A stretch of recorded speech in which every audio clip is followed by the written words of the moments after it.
Life might feel, a little less sparkly, merry, bright. That's because many of us are coming down from what's called the holiday high, which can lead to something called the post-holiday blues.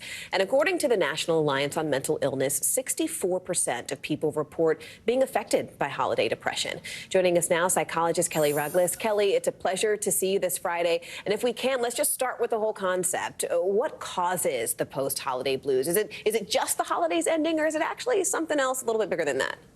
It's a little bit bigger than that. So there's not a lot of data on it, but the consensus is that there's a biological cause and a psychological cause.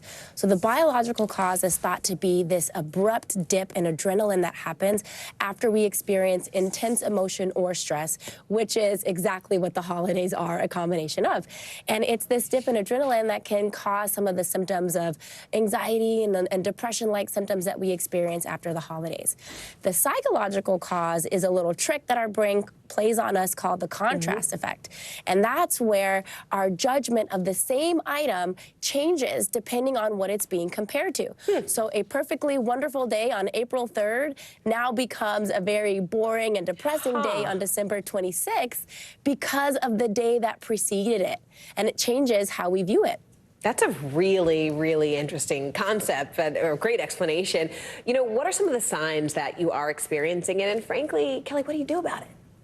So the signs are very similar to what we already know with depression and anxiety. So increased irritability, difficulty with concentration, low energy, poor sleep, symptoms of anxiety. So it looks very similar to what we know of depression and anxiety.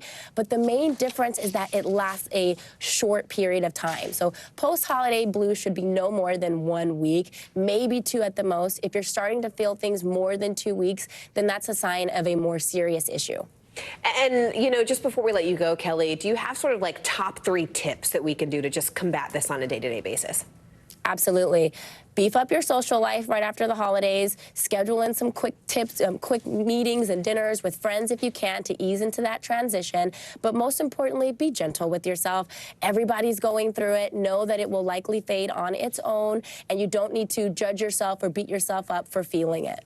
Well, we are all in this together, aren't we? Psychologist Kelli Rugless. Thank you so much, Kelli. We appreciate your time.